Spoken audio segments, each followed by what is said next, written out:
오늘 묵상할 본문은 요한복음 6장 1절에서 15절까지입니다. 예수님은 공생의 기간 동안 무수히 많은 이적들을 행하셨다. 대부분이 사복음서에 중복되어 기록되어 있다. 그럼에도 사복음서에 모두 기록된 이적 기사는 거의 없다는 사실이 특이하다.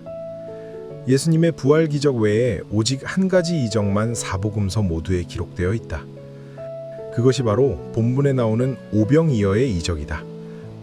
이는 오병이어의 이적이 예수님의 대표적인 이적임을 잘 보여준다. 인간의 상식과 이성으로는 도무지 이해되지 않는 전무후무한 이적인 것이다. 마가복음에 의하면 예수님이 12제자들을 전도대로 파송하셨는데 그들이 돌아온 직후였다. 사역보고를 받고 난 후 예수님은 제자들로 쉬게 하시려고 한적한 벳세다 빈들로 가셨던 것으로 보인다.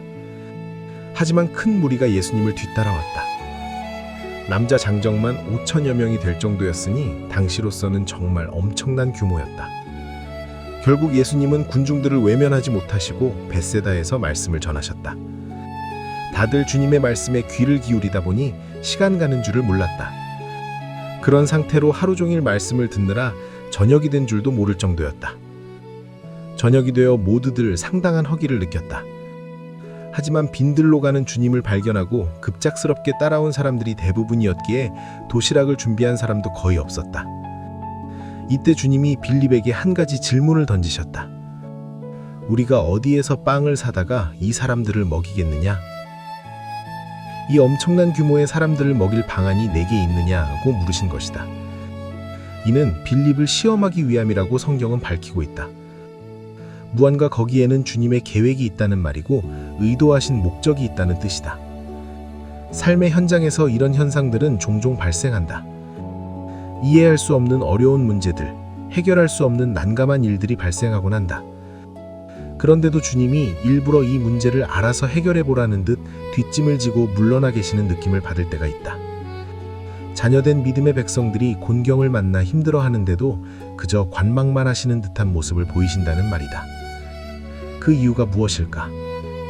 주님을 믿고 주님의 자녀가 되었으면 만사 형통케 하시고 항상 충복을 넘치도록 부어주셔야 할 것만 같은데 실제 삶의 현장에서는 그렇지 못할 때가 얼마나 많은지 모른다. 낱마처럼 얽힌 문제도 많고 해결되지 않아 애간장을 태우는 문제도 많다. 평생 떠안고 살아가야 할 버거운 짐들도 생겨난다. 그런데도 주님은 네가 한번 이 문제를 직접 해결해 보겠니? 물으신다. 이러한 문제들을 해결해 주실 능력이 없어서 그런 것이 아니다. 거기에는 하나님이 의도하시고 목적하시는 그 무엇이 있는 것이다. 그것은 바로 이러한 인생의 문제들을 통하여 내 힘으로 내 스스로 할 수 있는 것이 전무하다는 사실을 뼛속 깊이 새기도록 하사기 위함이라고 보인다. I'm nothing, you are everything. 바로 이것을 가르쳐 주시기 위함인 것이다. 인간이라는 존재는 내 힘으로 할 수 있는 것이 조금이라도 있는 한 절대로 하나님을 의지하지 않는다. 내 힘으로 갈 때까지 다 가본 다음 더 이상 갈 수 없을 때 비로소 두 손을 들고 하나님께 나아온다. 하나님은 내가 스스로 할 수 있다고 생각하는 한 돕지 않으신다. 내가 모든 것을 포기하고 항복할 때까지 기다리시는 분이다. 빌립은 그 잘 돌아가는 머리로 재빨리 계산을 해보았다. 대충 계산해도 200데나리온의 돈이 필요했다. 한 데나리온이 당시 노동자 하루 품삯이었으니 적지 않은 돈이었다. 설사 돈이 있다 할지라도 빈들에서, 그것도 저녁에, 그 많은 빵을 어디서 구해온다는 말인가. 인간에게는 참 이상한 버릇도 있다. 내가 할 수 없으면 하나님도 하실 수 없을 것이라고 예단하는 버릇이다.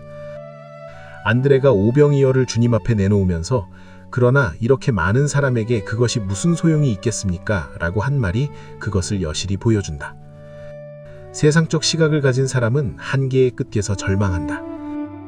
그러나 믿음의 시각을 가진 사람은 한계의 끝에서 소망을 갖는다.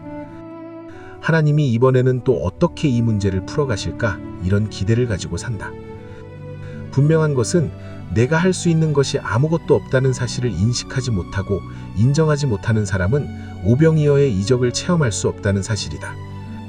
설사 기적을 베풀어 주신다고 할지라도 그것이 하나님이 하신 것인지 알지도 못한다. 지나온 삶을 돌이켜보면 어느 것 하나 내 힘으로 이룬 것이 없음을 고백한다. 모든 것이 하나님의 도우심의 결과로 누린 것들 뿐이다. 그러기에 나는 좌절과 낭망의 자리에 머물러 있어서는 안 될 것이다.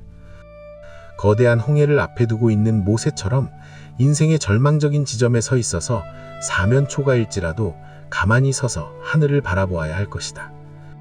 내가 보기에는 불가능해 보여도 하나님에게는 아무것도 아니니 말이다. 지금까지 절망적인 상황에서 내가 눈물을 흘릴 때 나에게 수도 없는 오병이어의 이적을 베풀어 주셨던 것을 나는 기억한다. 내가 할 수 없다고 손을 드는 바로 그 지점에서 기적을 베푸시고 역사하셨던 주님의 섭리의 손길을 한순간도 잊지 않기 원한다. 내 속에 계신 주님이 오늘도 나를 도우시고 이루어 가실 것을 확실히 믿는다. 그러기에 오병이어의 이적이 나를 향하신 하나님의 은혜와 긍휼의 손길의 다름 아님을 깨닫고 눈물로 감사하게 되는 아침이다.